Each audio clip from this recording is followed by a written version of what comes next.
You think you know Pinhead, the cold architect of torment, the priest of pain, whose chains sing like choir bells in the dark. But long before the latex and prosthetics, before cinema transformed suffering into spectacle, there was a man whose faith bled through the scalpel's edge. In the winter of 1886, London's fog rolled low over the slums, carrying with it the copper scent of hospitals and slaughterhouses. In those dim corridors of St. Bartholomew's Hospital worked Dr. Erasmus Vale, a surgeon with unsteady genius and a fascination for the threshold between agony and revelation. Colleagues called him eccentric. His patients called him merciful.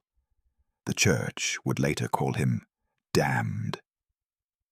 Vale believed the human nervous system was not merely tissue, but a gate, a divine lattice that, when properly stimulated by pain, could open perception to the realm of perfected sensation.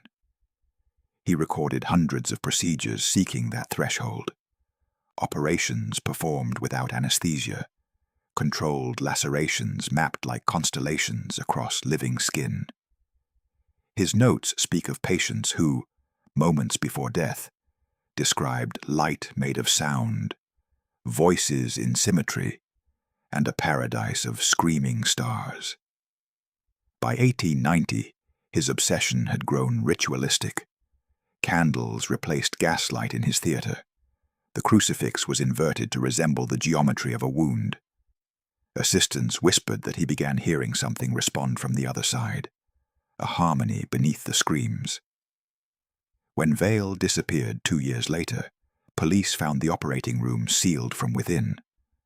On the wall, carved into plaster by trembling hands, were 3 words in Latin: per dolorem lux transit.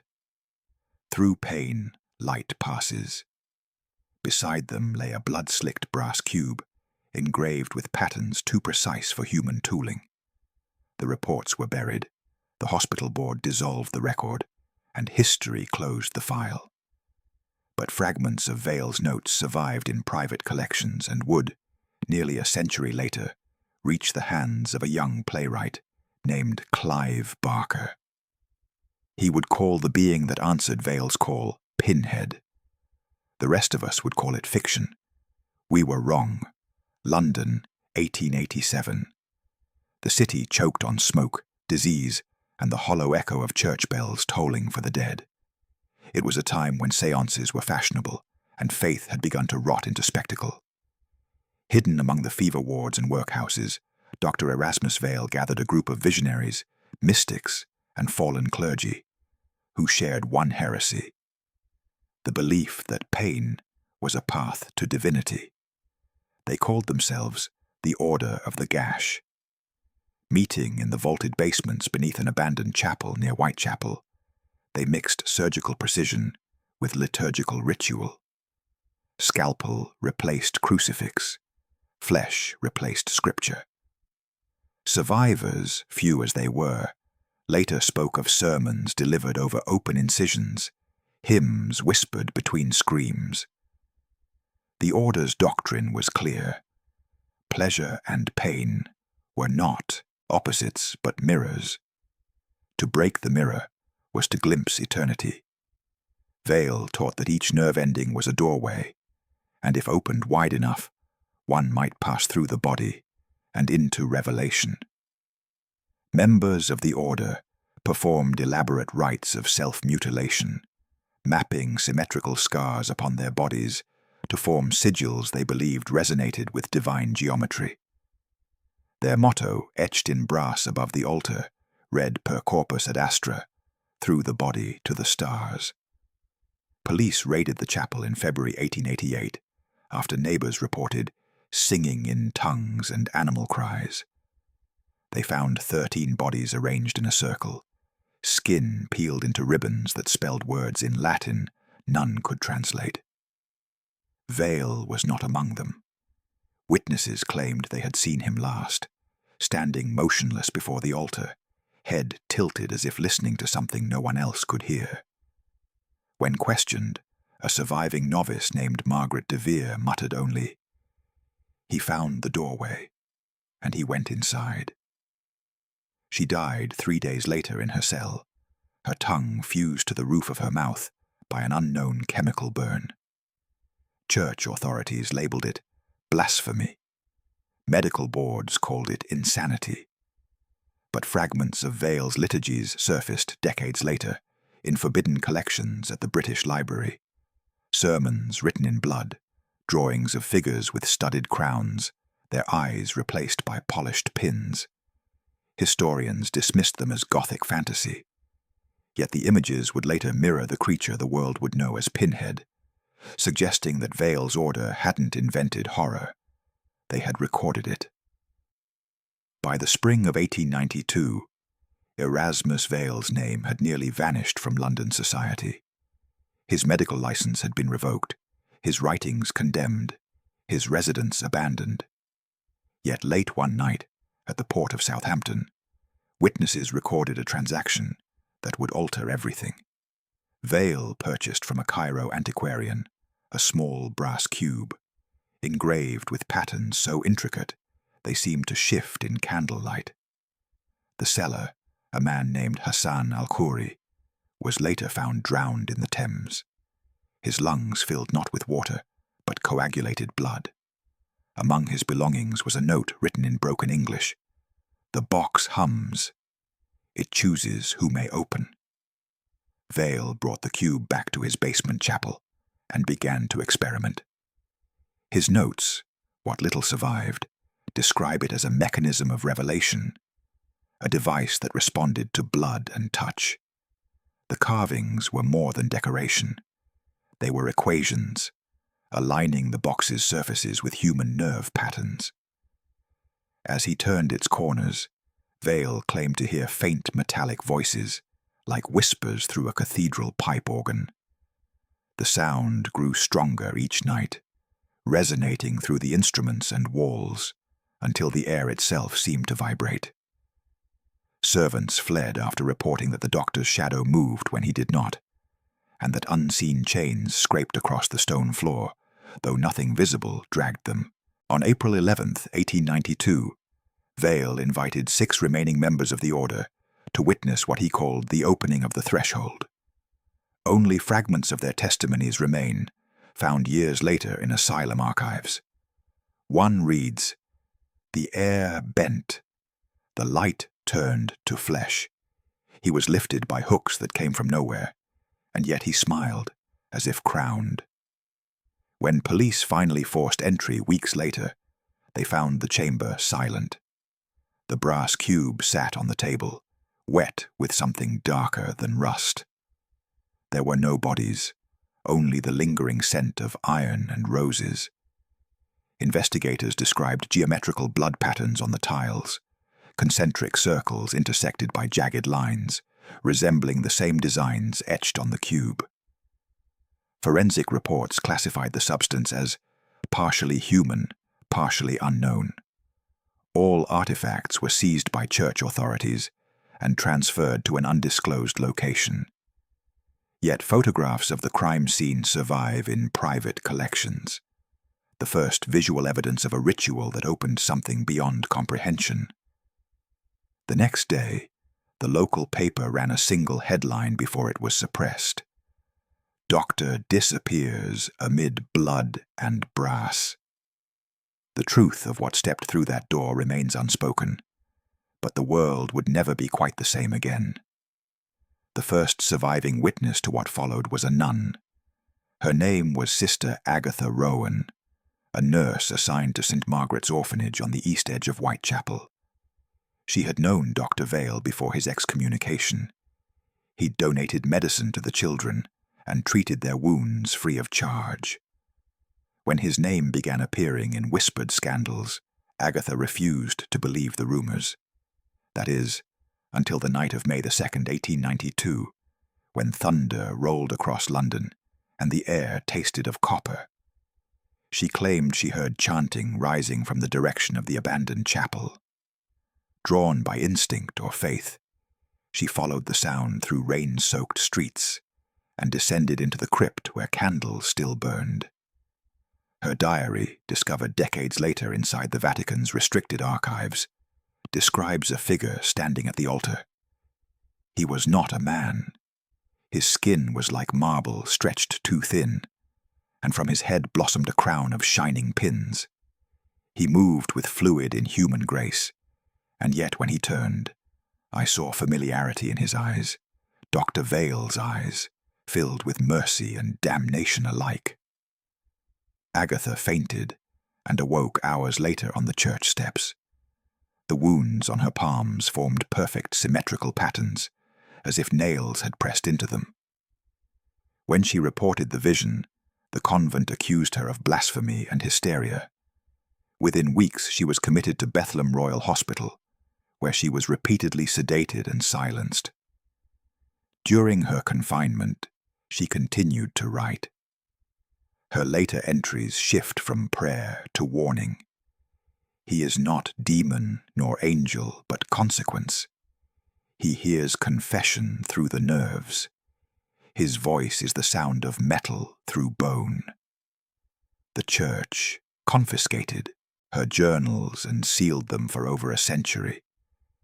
Yet those who handled the pages reported burns on their fingertips and a faint scent of iron.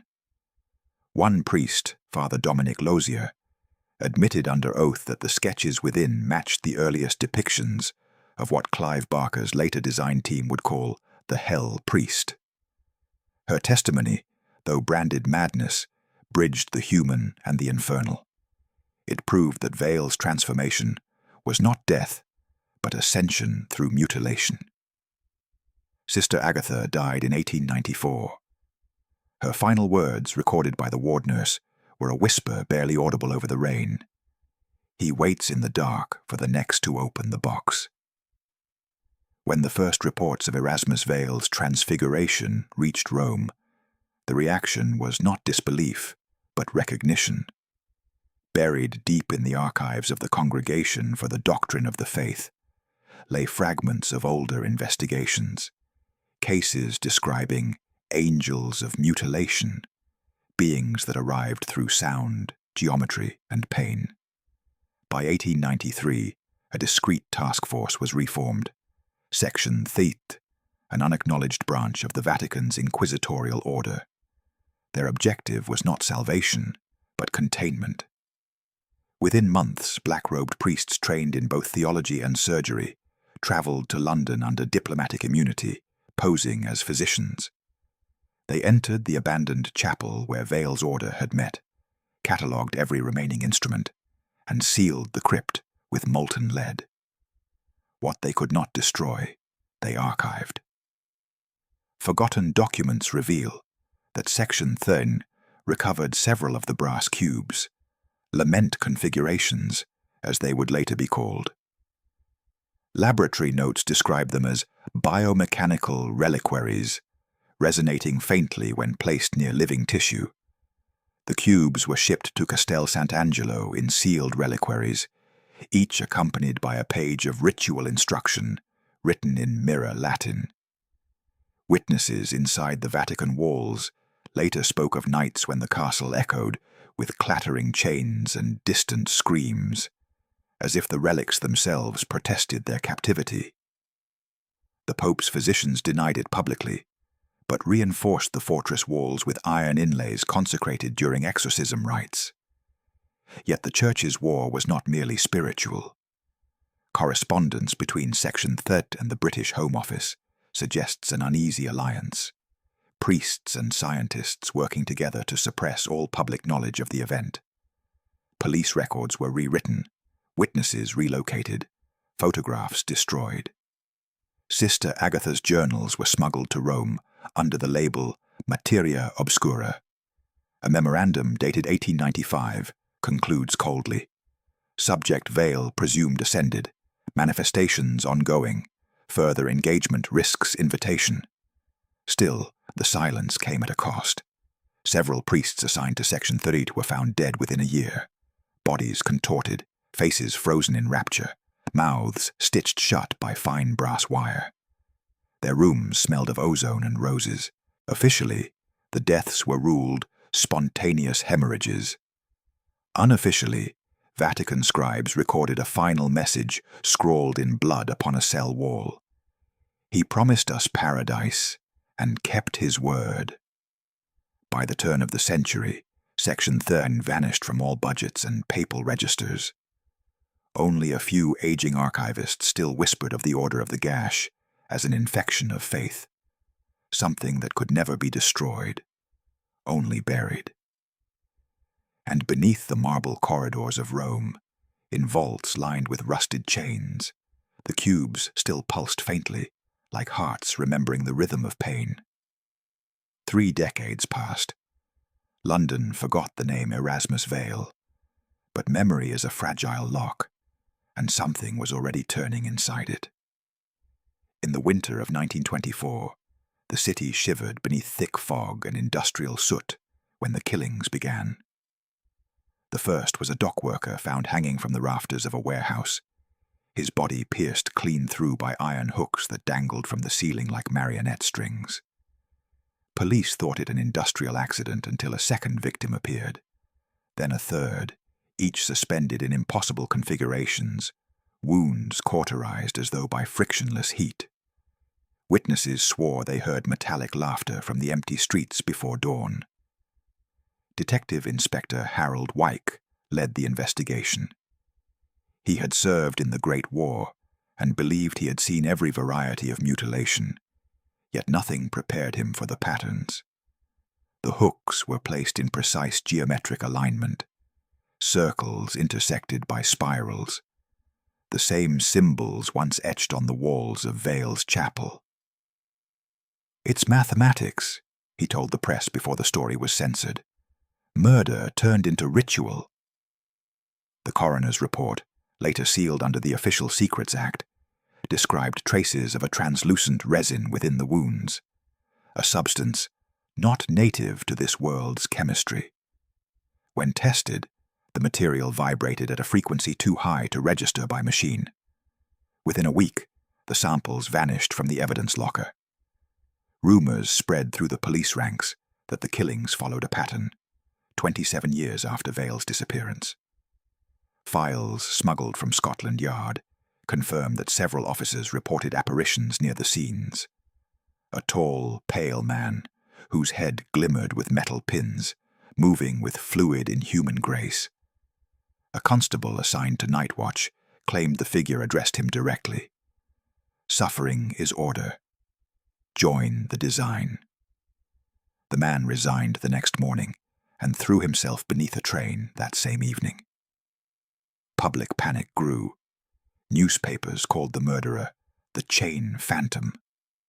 By February 1925, 7 victims were confirmed, all found within 1 mile of Whitechapel. Then the murders stopped as abruptly as they began. The police closed the case.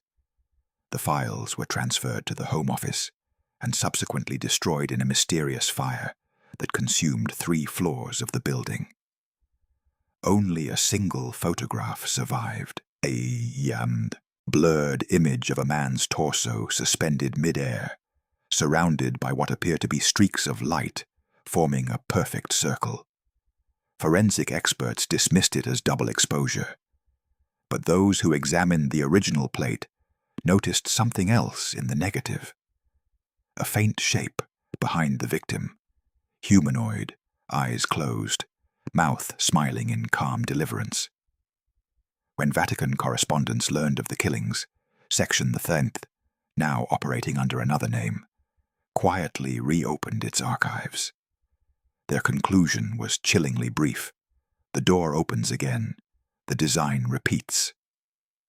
The pattern of 27 years had begun to breathe once more. By the late 1970s, history had once again lulled itself into amnesia. The horrors of the world wars had made belief in demons unfashionable, and the story of Erasmus Vale had decayed into a footnote, until the earth itself gave up another secret. In the summer of 1978, an archaeological team from the University of Bucharest began excavations near the ruins of a 13th-century monastery outside Cluj-Napoca, Romania. Beneath the collapsed foundations, they found a staircase that descended into stone darkness. At the lowest chamber, sealed behind lime and centuries of silence, they uncovered murals unlike anything known to Christian art. The frescoes depicted human forms pierced by rods of gold, their faces serene, their bodies arranged in geometric patterns of torment. Beneath each figure was written one Latin word, cenobita. The expedition's lead researcher, Professor Adrian Petrescu, documented the find meticulously. His initial notes described the walls as singing softly, a resonance audible only through his recording equipment. Two of his assistants resigned after claiming they heard chains dragging beneath the floor. When the team broke through the final layer of stone, they discovered a small brass cube resting on an altar of fossilized bone. Despite lying buried for over 6 centuries, the metal was untarnished and warm to the touch. The engravings on its surface matched the configuration described in the Lost Veil journals, a perfect, terrifying replica. Petrescu notified the Romanian Ministry of Culture. Within days, the site was seized by agents claiming affiliation with UNESCO, though no records of such personnel exist. The remaining staff were sworn to secrecy under threat of imprisonment. Weeks later, Petrescu vanished. His apartment was found undisturbed except for one detail. Every mirror had been shattered inward, as if imploded by force. A single reel of audio tape was recovered from his desk. On it, his voice trembles through static. They were never demons. They were mathematicians of flesh. The box is a formula. Pain balanced to infinity. Photographs from the site leaked to underground journals in the early 1980s. They show the murals in exquisite detail, haloed figures whose skin is folded into precise lattices, chains descending from above like divine instruments. The Church dismissed them as medieval depictions of martyrdom. But the symmetry, the hardware, the exact geometry, these were modern, almost surgical. Art historians could not explain how a 13th century monk had painted mechanical anatomy with such accuracy. Whispers among occult circles identified the find as the Romanian configuration, one of the earliest known appearances of the order's mark. In the following year, the monastery was destroyed by an unexplained fire. Locals claimed the flames burned blue and left the stones unnaturally cold. Nothing was recovered from the ashes, nothing except a melted cube, still humming faintly. In the early 1980s, a young writer and theatre director named Clive Barker began collecting fragments of obscure occult folklore while researching a stage production in London's East End. Among the clippings and transcripts he acquired were a series of translated Romanian documents, anonymous, incomplete, and stamped with a faded seal that read Proprietas Vaticana. One folder contained sketches identical to those found in the Veil archives. Humanoid figures crowned with nails, bodies mapped in symmetrical lines. Another bore the heading De Configuratione Doloris, on the geometry of pain. Barker's private journals, later auctioned, reveal the note that began his lifelong fascination. Angels to some, demons to others. But what if they're surgeons? He began corresponding with a retired priest and historian, known only as Father Corvinus, a former Vatican scholar living in self-imposed exile near Milan.